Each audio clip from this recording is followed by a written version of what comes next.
And as journalist and author Nomi Prins notes, in this changing economic landscape, the dominance of the Federal Reserve and the Washington Consensus is coming into question for the first time since the end of the Second World War. This is the GRTV feature interview with your host, James Corbett, and our special guest, Nomi Prins. As a former strategist, analyst, and director in the banking industry, and as the author of groundbreaking works like All the President's Bankers, journalist Nomi Prins has begun focusing her research on the Game of Thrones-style intrigues that are now taking place between central banks that are increasingly competing for a share of the global pie. Prins discusses this contest in her recent article, The Central Bank Power Shift from West to East, where she notes that the Federal Reserve clings to the status quo. Other central banks are vying to knock it down, or at least loosen its grip on them. But the Fed behaves as if it has no idea there are other powerful central banks that want to grab and harness its power. It carries on refusing to acknowledge that there may come a time, sooner rather than later, where its power is attacked. Recently in Tokyo, Japan, I had a chance to sit down with Nomi Prins to discuss this battle behind the scenes between the world's major central banks. I mean, I think the biggest attacker or competitor for the Federal Reserve's power is the People's Bank of China, as I talked about in that article, and in general, because what was going on in the post-crisis period as the Federal Reserve was creating a coordinated global effort to keep rates at zero, and in cases now, and the ECB has them at negative, the Bank of Japan has them at negative, was to effectively support the financial system of the United States in the beginning of the post-crisis period and throughout, because we're still in a period of effectively zero interest rates, and even though quantitative easing that the Fed created is sort of over, the book of debt, the book of securities that the Fed bought is intact. So it's still a policy that's very much created by the Fed and is still implemented and maintained by the Fed.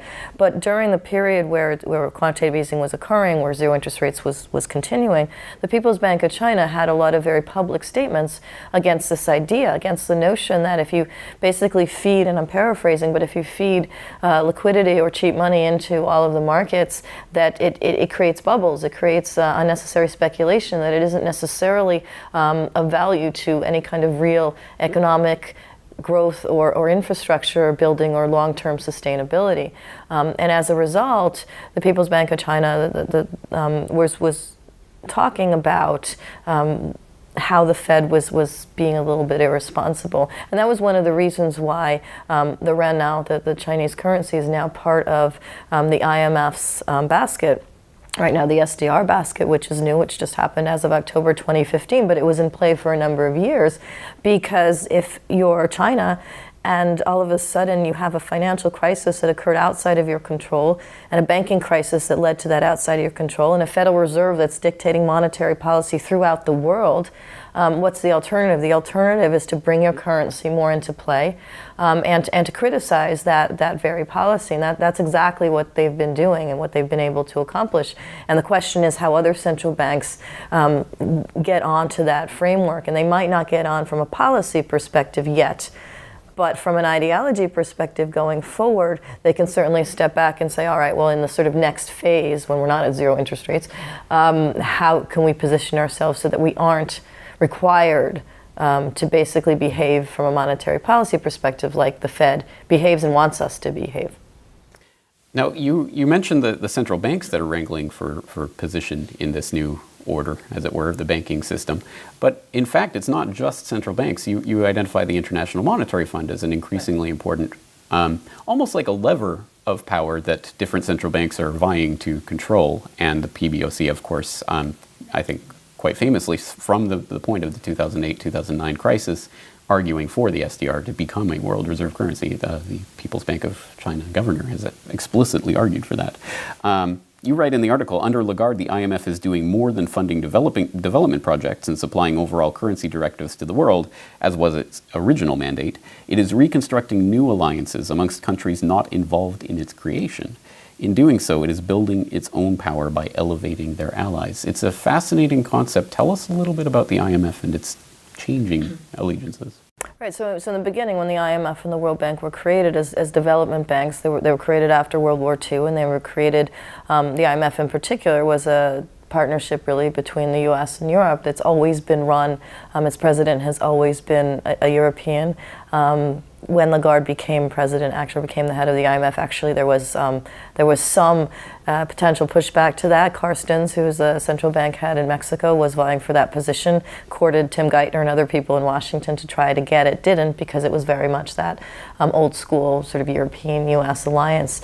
But under Lagarde and in this shifting post-crisis, dollar-based but weakening type of an environment, the IMF has really elevated itself relative to the World Bank in terms of being able to dictate how central banks act and to have a real opinion against the Fed. It was Lagarde who basically said when Yellen was thinking about raising rates, for example, to begin with, and the Fed's in a catch-22 on rates anyway, which is a separate component of the conversation, but she was very vocal and public in saying, well, you can't because it will hurt the emerging markets. You can't because it will hurt and create more instability in the world, and you have to wait, and there has to be a timing issue. So elevating herself in the IMF into the position of dictating that kind of, or at least trying to dictate the timing of monetary policies is very new. And what's also new is this idea of China coming in, as I was talking about before, and having a position in the SDR. And if the IMF is able to have more bonds associated with linking to the SDR being issued in SDRs, then all of a sudden it becomes more prevalent in terms of currency relationships as well as debt relationships. And that creates a real sort of power base that's more multinational than simply being just dollar-based. And so when China was first talking about getting into the SDR, the US was, of course, very against that. And they're still against it, but they just publicly said it was all right during the years. But it would prefer not to, I think, have had its power dictated or even moved a little bit by something the IMF is saying. Now, you're here in Tokyo for the purpose of going delivering a lecture on Japan's relations in this changing Game of Thrones. And it is interesting to think about the way the Bank of Japan will situate itself as these alliances change, because clearly it has been reliant on the U.S. umbrella for the last 70 years in a lot of different ways, militarily and economically and financially and monetarily. And there is, at least it is coming into view, the conceivable idea that the Bank of Japan might realize that they might have more alliances with the PBOC as it starts to gain in power. You talk in the article, you say the alliance of the BOJ and PBOC has not been fleshed out yet, but I believe that's only a matter of time. Old fights might be discarded if economic or financial survival is imperiled, which is what these sharper market moves foreshadow. Tell us about the Bank of Japan and some of the things that are going on in the heads of people like Kuroda at this point.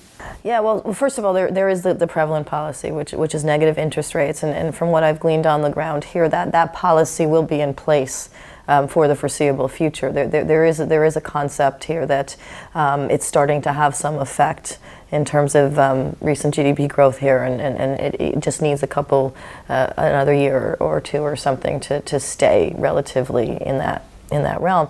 But there's also a lot of conversation about how Japan positions itself relative to the U.S., in particular with regard to the Trump administration. And Trump ran on a platform of, and I don't necessarily think that's how it's going to fully unfold, but he ran on a platform of a lot of isolationism. And what that means is, whether it happens in practice or not, the way he operates is to do individual deals. That's how he's been a businessman. It's to basically divide and conquer. So now he will try, most likely, to have individual deals with Asian countries, as opposed to, say, the U.S. being part of the TPP or something like that, which was dead under the Obama administration anyway. But from the standpoint of Japan, they're in a position where, as this is unfolding on the U.S. side, they are in a position to have stronger alliances with China, which can be economically beneficial to both, even though they've had historical disagreements. But as I mentioned in that's something that, when you want to grow your economy, you're not really sure what's going on with the U.S., with your old alliance, or with Europe, because Europe is having its own fragmentations with Brexit and other things that are occurring there.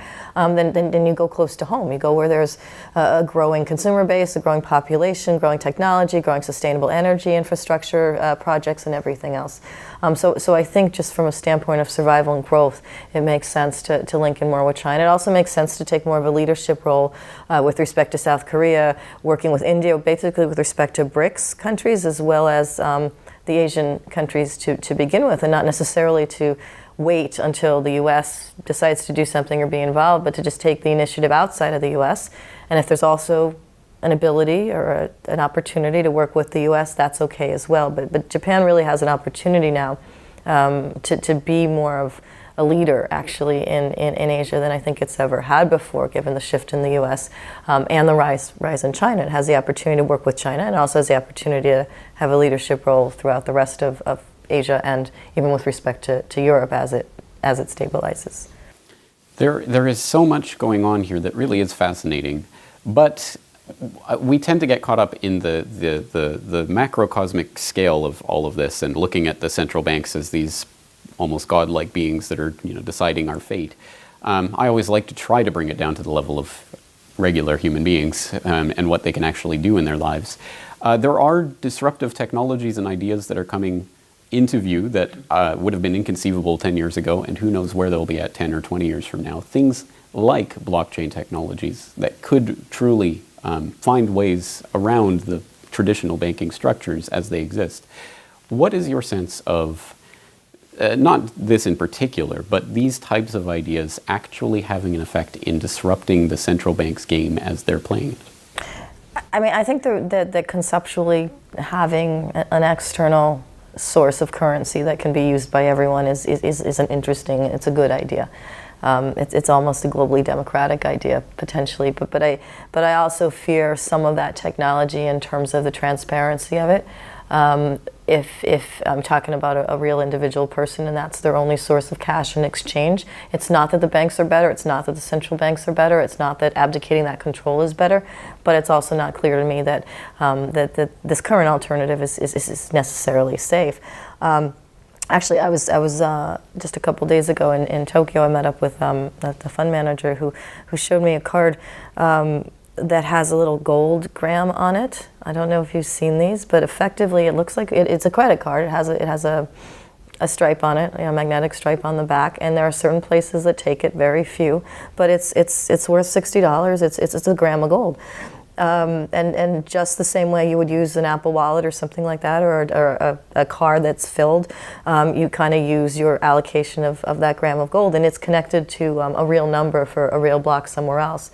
I don't know what the company is. I think it's a German company that's created them. But that idea of having a connection to something real, but also using it as an exchange, I think could be another way of working outside of the general currency platform. And I would feel personally safer doing something like that, and knowing that there's an existence of a real asset somewhere behind it.